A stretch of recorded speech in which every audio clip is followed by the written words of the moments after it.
요한복음 11장 17절부터 봉독하겠습니다. 예수께서 와서 보시니 나사로가 무덤에 있은지 이미 나으리라. 베다니는 예루살렘에서 가깝기가 한 오리쯤 되매 많은 유대인이 마르다와 마리아에게 그 오라비의 일로 위문하러 왔더니 마르다는 예수 오신다는 말을 듣고 곧 나가 맞되 마리아는 집에 앉았더라. 마르다가 예수께 여짜오되 주께서 여기 계셨다면 내 오라비가 죽지 아니하였겠나이다. 그러나 나는 이제라도 주께서 무엇이든지 하나님께 구하시는 것을 하나님이 주실 줄을 아나이다. 예수께서 가라사대 내 오라비가 다시 살리라. 마르다가 가로되 마지막 날 부활에는 다시 살 줄을 내가 아나이다. 예수께서 가라사대 나는 부활이요 생명이니 나를 믿는 자는 죽어도 살겠고 무릇 살아서 나를 믿는 자는 영원히 죽지 아니하리니 이것을 내가 믿느냐? 가로되 주여 그러하이다. 주는 그리스도시요 세상에 오시는 하나님의 아들이신 줄 내가 믿나이다. 이 말을 하고 돌아가서 가만히 그 형제 마리아를 불러 말하되 선생님이 오셔서 너를 부르신다 하니 마리아가 이 말을 듣고 급히 일어나 예수께 나아가매 예수는 아직 마을로 들어오지 아니하시고 마르다에 맞던 곳에 그저 계시더라. 마리아와 함께 집에 있어 위로하던 유대인들은 그의 급히 일어나는 것을 보고 곧가로 무덤에 가는 줄로 생각하고 따라가더니 마리아가 예수 계시는 곳에 와서 보이고 그 발 앞에 엎드려 가로되 주께서 여기 계셨다면 내 오라비가 죽지 아니하였겠나이다 하더라. 예수께서 그의 우는 것과 또 함께 온 유대인들의 우는 것을 보시고 심령에 통분이 여기시고 민망히 여기사 가라사대 그를 어디 두었느냐 가로되 주여 와서 보옵소서 하니 예수께서 눈물을 흘리시더라. 이에 유대인들이 말하되 보라 그를 어떻게 사랑하였는가 하며 그중 어떤 이는 말하되 소경의 눈을 뜨게 한 이 사람이 그 사람은 죽지 않게 할 수 없었더냐 하더라. 이에 예수께서 다시 속으로 통분히 여기시며 무덤에 가시니 무덤이 굴이라 돌로 막았거늘 예수께서 가라사대 돌을 옮겨 놓으라 하시니 그 죽은 자의 누이 마르다가 가로되 주여 죽은 지가 나흘이 되었음에 벌써 냄새가 나나이다. 아멘. 내용은 44절까지 연결이 되겠습니다. 주일을 맞이해서 성탄절 말씀으로 이 시간에 하나님께서 우리에게 주신 성경 말씀은 요한복음 11장 17절부터 39절입니다. 이 성경 말씀을 본문으로 하여 부활과 생명의 예수님, 부활과 생명의 예수님이라는 제목으로 강도를 하겠습니다. 이 시간에는 약 2000년 전에 팔레스타인의 역사적인 한 사건을 우리가 생각하도록 하겠습니다. 역사적으로 세계에서 유일하게 창조주이고 선지자이시며 구원자이고 심판자이신 분은 예수 그리스도밖에 없습니다. 창세일로 2000년 전에 이러한 예수님께서 자기 백성들을 그들의 죄로부터 구원하시기 위하여 친히 죄악이 가득한 누추한 이 세상에 성육신 하셨습니다. 만왕의 왕 만주의 주가 되시는 예수님께서는 자기 백성들을 대신하여 대행과 대형과 대의를 십자가 고난의 죽음으로 다 이루시고 장사한 지 사흘 만에 무덤에서 사망의 권세를 이기시고 부활하여 승리하셨습니다. 만약 그리스도의 부활이 없었다면 우리는 여전히 죄악과 사망의 권세 아래 있을 것이고 어떠한 소망도 없을 것입니다. 성경대로 죽으시고 성경대로 부활하신 예수님께서는 교회와 함께 하시고 교회를 붙드시며 교회에 소망을 주시고 교회를 통하여 자기 백성들의 죽은 영혼을 살려나가십니다. 그리하여 그리스도의 부활이 교회의 소망이고 우리 그리스도인들의 소망이 되었습니다. 복음서에서 예수님께서는 죽은 관리의 딸과 죽은 과부의 아들과 죽은 나사로에게 부활의 생명을 주셨습니다. 본문에서 그러한 예수님께서는 자신이 누구인지 자신의 정체성에 대하여 친히 나는 부활이요 생명이라고 말씀하셨습니다. 이는 부활과 생명의 원천이 어디에 있는지를 밝히는 예수님의 자기 선언입니다. 이렇게 신적 선언으로 자기를 나타내신 예수님께서는 바로 생명의 주관자이십니다. 생명의 주권자가 되시는 예수님께서 죽은 나사로를 다시 살리시고 그 얼마 후에 자신이 죽음에서 신적 초자연적 능력으로 부활하셨습니다. 그러면 본문이 증언하는 부활과 생명이신 예수님께서 하신 사역은 무엇인가? 본문에 담긴 영적 교훈과 은혜와 진리를 받도록 하겠습니다. 부활절을 맞이해서 우리에게 주시는 성경 말씀 요한복음 11장 25절에 하면 부활과 생명의 예수님께서 하신 사역은 첫째로 주님을 믿는 자는 죽어도 살게 하십니다. 주님을 믿는 자는 죽어도 살게 하십니다. 이는 예수님을 믿는 자에게 보장된 영생에 대한 약속입니다. 일반적으로 모든 사람이 한 번 죽는 일은 정해진 사실입니다. 히브리서 9장 27절. 왜냐하면 모든 사람이 죽게 된 것은 지은 죄 때문입니다. 태초에 사람을 흙으로 창조하신 하나님의 말씀에 의하면 아무리 사람들이 죽기를 원하지 않고 피하려 하여도 지은 죄 때문에 반드시 그 육신이 흙으로 돌아가게 됩니다. 창세기 3장 19절. 하나님께서는 사람의 육체적 죽음을 막아주시겠다고 약속하지 않으셨습니다. 사람이 한 번 죽으면 반드시 하나님께 심판을 받게 되므로 이 세상에서 물리적으로 어떤 방법으로도 다시 살아나게 할 수 없습니다.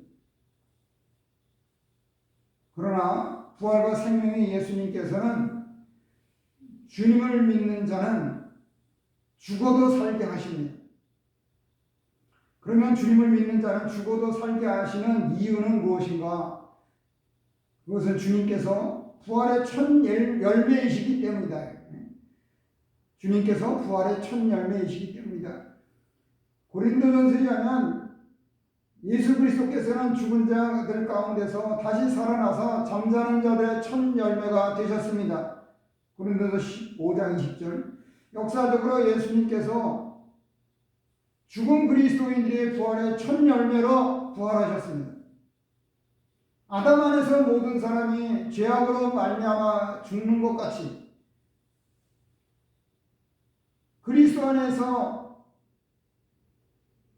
주님을 믿는 모든 자들이 죽어도 살게 됩니다.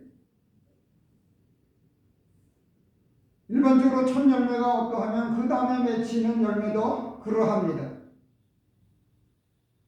예수님께서는 믿는 자들의 부활의 시작이고 본보기가 되시고 원동력이 되신 것입니다. 하나님께서 그리스도를 부활시키신 능력으로 그리스도의 부활체와 같이 모든 그리스도인을 부활시킬 것이 확실합니다. 그래야 주님을 믿는 그리스도인에 속한 자들은 그리스도의 능력으로 그리스도와 같이 그리스도를 따라 자기 차례대로 신령한 몸의 부활체로 살아날 소망이 있습니다. 고린도서 15장 23절. 그런데 만일 그리스도 안에서 우리가 바라는 것이 다만 이 세상의 삶뿐이라면 모든 사람 가운데 우리가 더욱 불쌍한 자들입니다. 고린도서 15장 19절. 그리스도인들은 세상 사람들보다 바르게 살려 하고 선한 싸움을 싸우며 믿음을 지키려고 노력합니다. 또 하나님께로부터 받은 사명을 다하려고 모든 것을 다 희생하며 살아나갑니다. 그뿐만 아니라 세상 사람들이 받지 않는 하나님의 사랑의 징계를 받기도 하고 시련과 연단을 위한 여러 가지 고난과 핍박을 받으면서도 죄악에 빠지지 않으려고 극기와 인내로 살아나갑니다. 이것은 부활의 소망, 내세의 소망이 있기 때문입니다.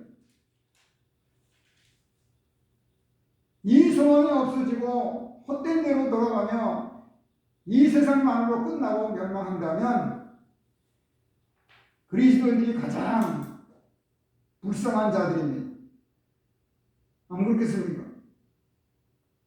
이 좋은 봄철에 산천초모 국내로 다니면서 좋은 꽃 구경하고 얼마든지 즐기며 살아갈 수 있는데 그런 거 다 극기와 인내로 적어두고 주의를 경건하게 예배하며로 하나님을 먼저 기쁘시게 해드리는 영광스러운 삶을 살아가는 우리인데 그것을 세상적으로 육신적으로 생각하면 얼마나 안 됐습니까? 세상 사람들이 볼 때는 참 불쌍하다 그러겠죠. 그러나 그리스도께서는 죽은 자들 가운데서 다시 살아나서 잠자는 자들의 첫 열매로 본보기가 되셨습니다.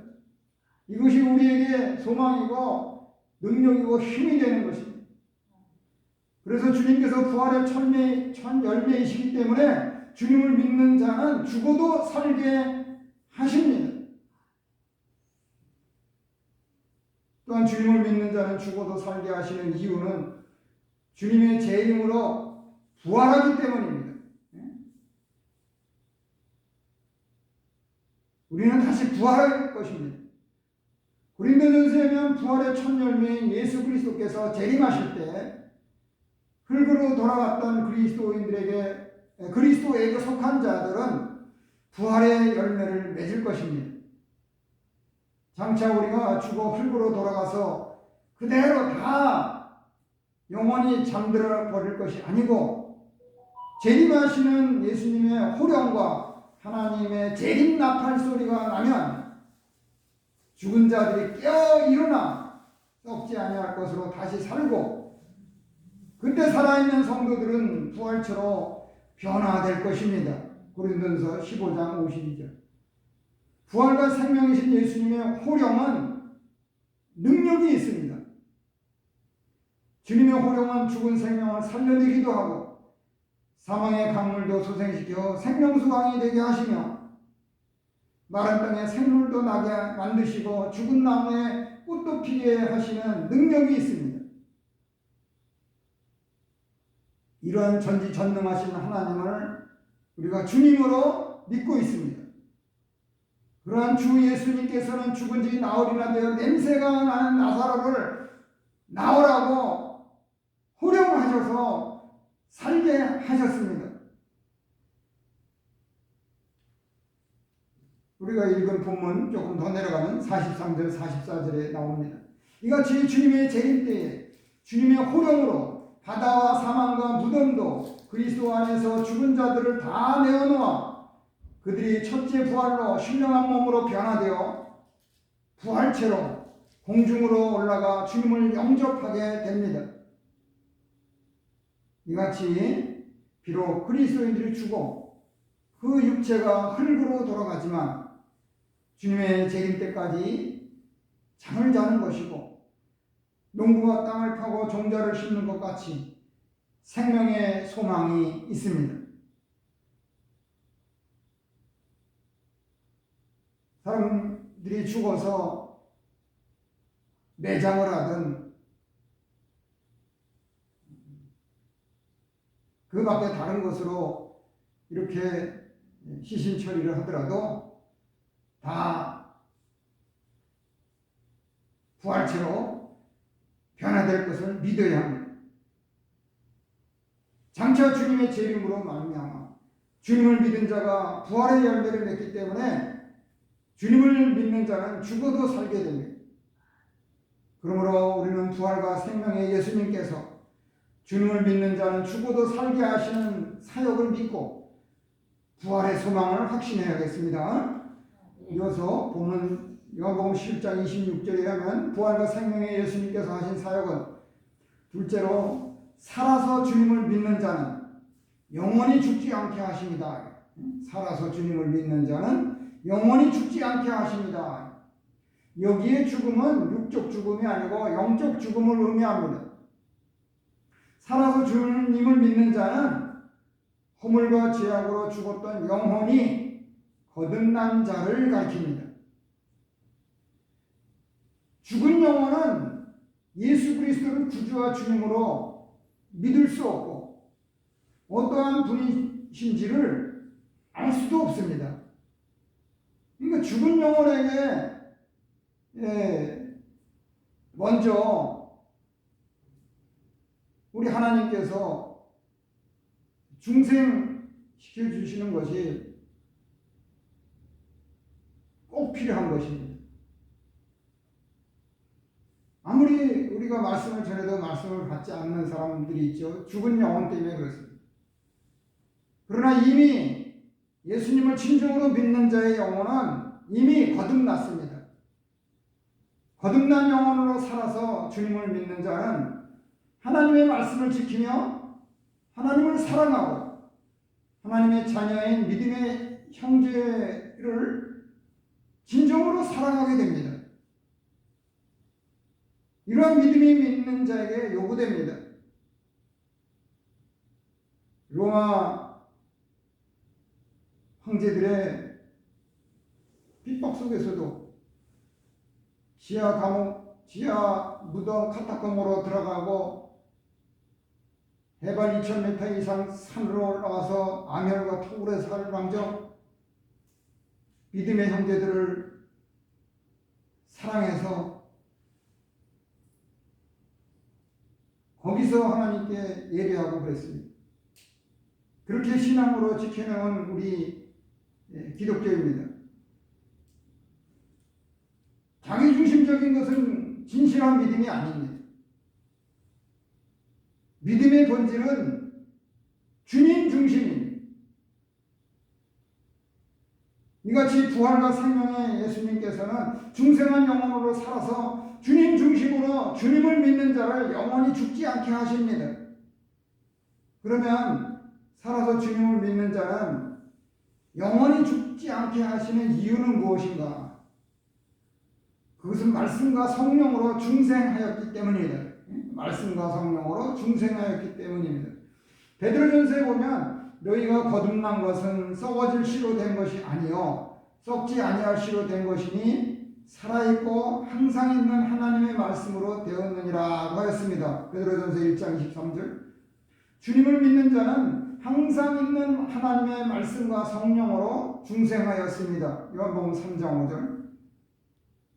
예수님을 믿기 전에는 사람의 영혼이 다 죽은 영혼입니다.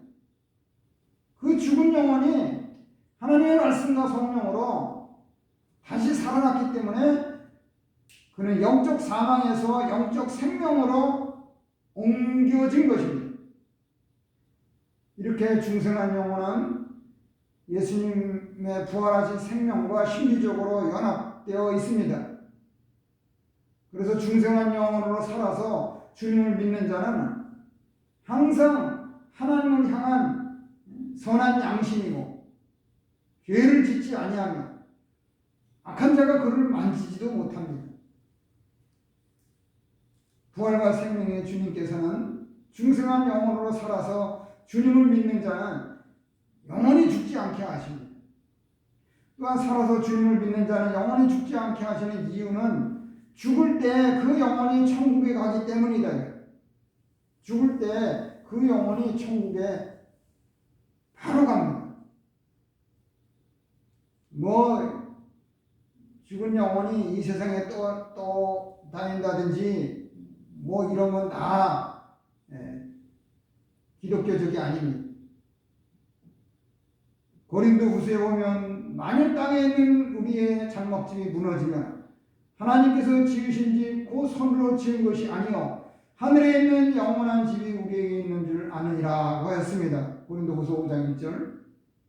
이는 주님을 믿는 그리스도인이 죽으면 그 육신을 흙으로 돌아가나 그 영혼은 즉시 본향인 천국에 들어감을 뜻합니다.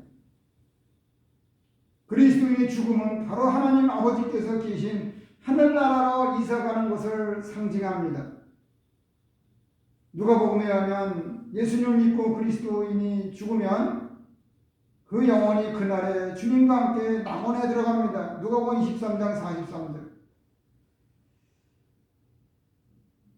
예수님께서는 천국으로 가는 것을 낙원으로 간다고 하셨습니다.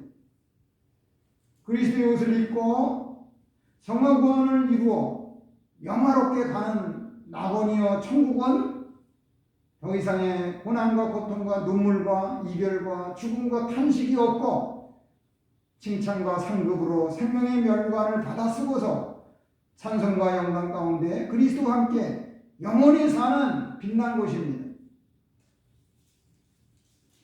빌립보서에 하면 바울 사도는 장차 죽어서 천국에 가게 되면 이 세상에서 살 때보다 그리스도와 함께 사는 삶이 훨씬 더 좋다고 하였습니다. 빌립보서 1장 23절.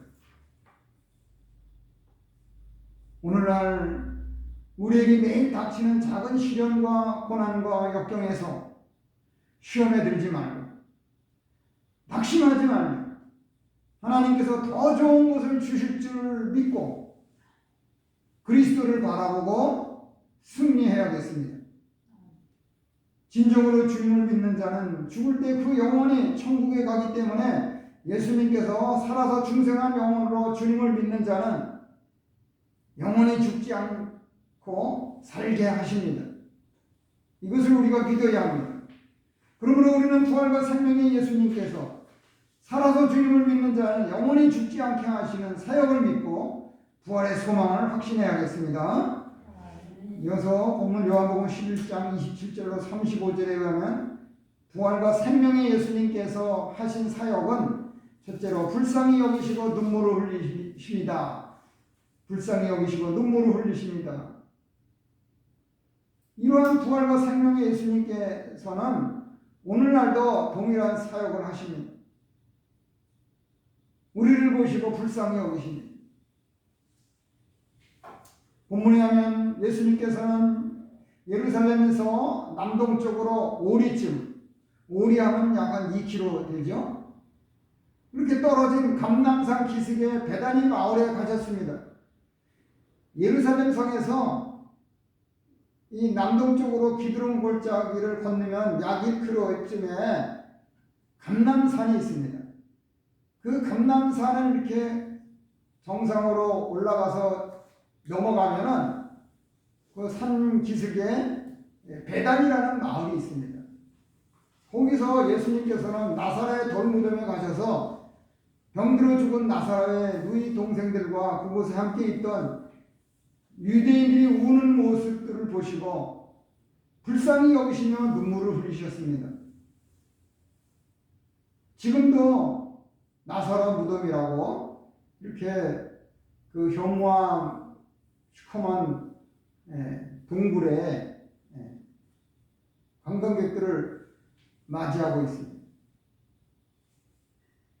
예수님께서는 이 세상에 오셔서 3번 눈물을 흘리신 것으로 성경에 기록되어 있습니다.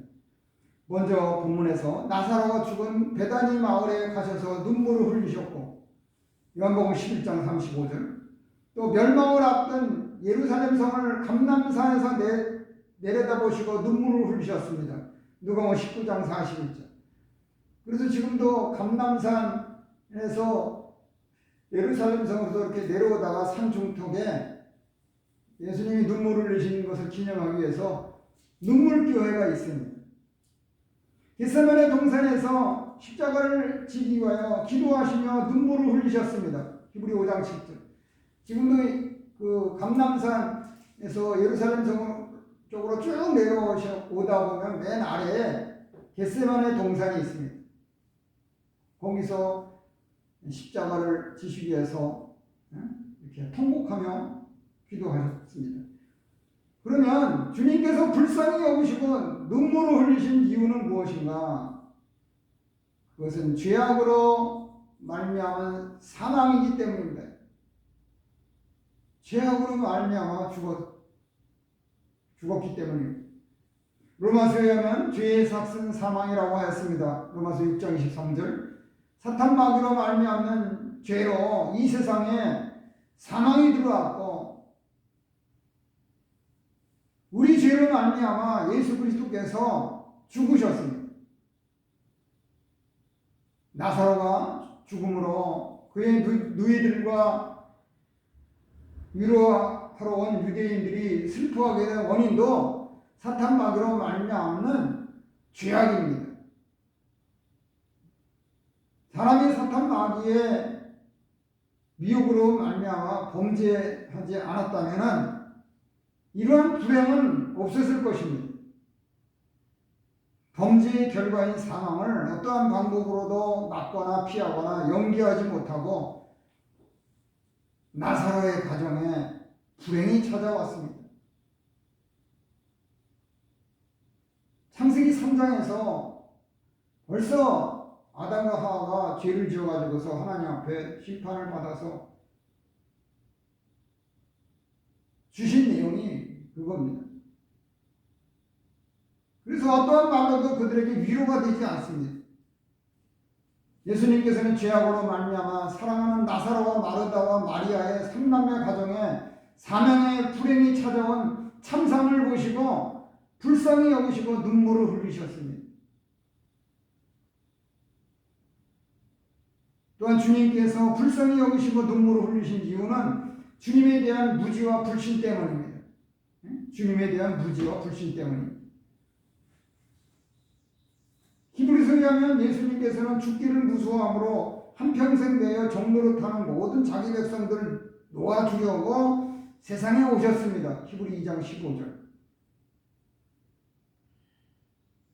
마귀는 사망의 세력을 잡고 모든 사람을 사로잡아 자기의 종으로 부리려고 합니다. 주님께서는 이러한 종살이하는 자기 백성들을 해방해 주시기 위하여 십자가에서 그들을 대신해 죽으셔서 믿는 자들을 죄에서 해방해 주셨고 마귀와 사망의 세력을 멸하셨습니다. 그래서 지금도 예수님의 이름으로 마귀를 물리치면 마귀는 꼼짝하지 못하고 물러갑니다. 근데 마귀가 미혹하니까 거기에 죽기를 무서워해서 순응해서 따라가면 마귀의 종로로 타는 것입니다. 그것들이 다시는 그리스도인들에게 왕노릇하지 못합니다. 그런데 그 당시 예수님께서는 나사로가 죽을 병에 걸렸다는 소식을 들으시고도 즉시 오셔서 그를 병에서 놓여 주시지 않고 이틀을 더 요단강 건너편에서 전도하며 계시다가 죽은 후에 오셨습니다. 오늘 본문 위에 3절부터 6절에 기록되어 있습니다. 이것은 예수님께서 죽은 나사로를 살려 하나님의 영광을 드러내고 자신의 신적 능력을 보이기 위함이었습니다. 오늘날 주님께서는 우리에게서 하나님의 뜻을 나타내고 구원운동에 유익되게 하시려고 건강과 부여도 주시며 질병과 궁핍을 주실 때도 있습니다. 이같이 생명을 주관하시는 예수님께서는 그 뜻대로 나사로를 살리기 위하여 나사렛의 돌무덤이 있는 곳에 오셨습니다. 예수님께서는 예수님이 때에 오셔서 네 오라비가 다시 살아나리라 하셨습니다. 그러나 마르다 마리아는 지금 살아날 줄로 믿지 않고 마지막 날 부활할 때 다시 살아날 줄로 알았습니다. 예수님께서는 그들을 불쌍히 여기시고 눈물을 흘리셨습니다. 이처럼 예수님께서 눈물을 흘리신 것은 나사로의 죽음을 위함이 아니고 우는 그들을 동정하기 위함도 아니었습니다. 그들이 불쌍해서 우신 거 아닙니다. 부활과 생명이신 주님께서 그들 가운데 와서 계시는데 그들은 나사로의 생명이 없다고 울고 있는 모습들을 볼 때 주님께서는 그들의 믿음이 부족하고 그 부족한 믿음으로 우는 그들이 가련하고 불쌍하여 눈물을 흘리셨습니다. 그들이 주님에 대하여 무지하니까 불신하고 참 생명이신 예수님을 너무나 알지 못하기 때문에 눈물을 흘리신 것입니다. 그들은 나사로가 불쌍해서 울었지만 예수님께서는 그들이 불쌍하여 눈물을 흘리셨습니다. 그들은 나사로의 생명이 없다고 울었지만 주님께서는 나사로의 생명이 없어지지 않고 그리스도 안에 있다는 것을 알지 못하고 울고 있는 그들을 위하여 눈물을 흘리신 것입니다. 오늘날도 이와 같은 현상으로 우리 주님께서는 우리를 보시고 불쌍히 여기십니다. 부활과 생명이신 예수님께서는 주님에 대해 부족한 믿음으로 무지와 불신하였기 때문에 그들을 불쌍히 여기시고 눈물을 흘리셨습니다. 그러므로 우리는 부활과 생명의 예수님께서 죄악으로 말미암은 사망과 주님에 대한 무지와 불신 때문에 그들을 불쌍히 여기시고 눈물을 흘리신 사역을 믿고 부활의 소망을 확신해야겠습니다. 이제 요한복음 11장 17절로 39절을 본문으로 하여 부활과 생명의 예수님 이라는 제목으로 강도를 한 말씀을 마무리하겠습니다.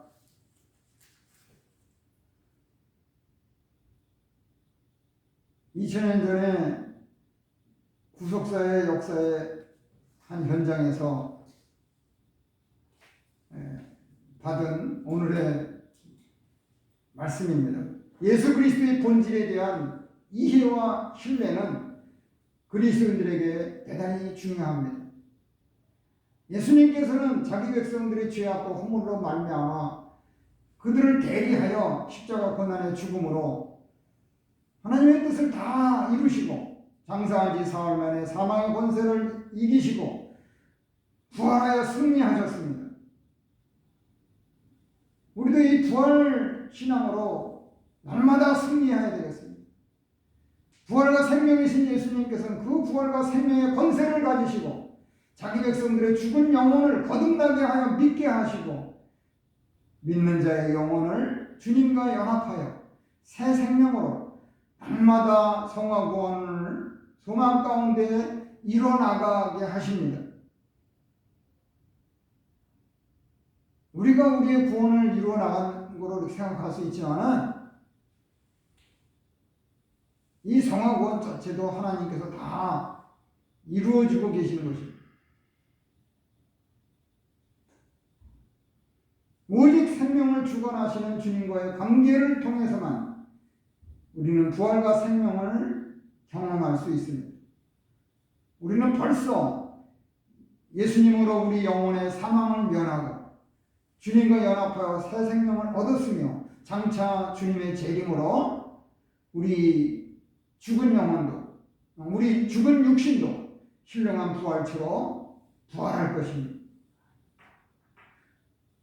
오늘날 우리는 어떤 어려움에 부닥쳐 있을 때도 부활의 생명과 소망을 주시는 예수님께서 하나님의 영광을 드러내시기 위하여 우리를 도우시고 인도하시기를 바라야 합니다. 우리는 고난 가운데 있을 때에도 하나님께서 우리를 외면하신다고 서둘러 추측하지 말고 하나님을 끝까지 신뢰하고 의지해야 할 것입니다. 내가 하는 것 같지만은 이루시는 것은 하나님이 이루시고 결과를 맺게 해주시는 것입니다. 그래서 범사에 하나님을 인정해야 합니다. 내 중심으로는 하는 것은 그 신앙의 본질이 아니에요. 그런 거 하나님이 요구하시지 않습니다.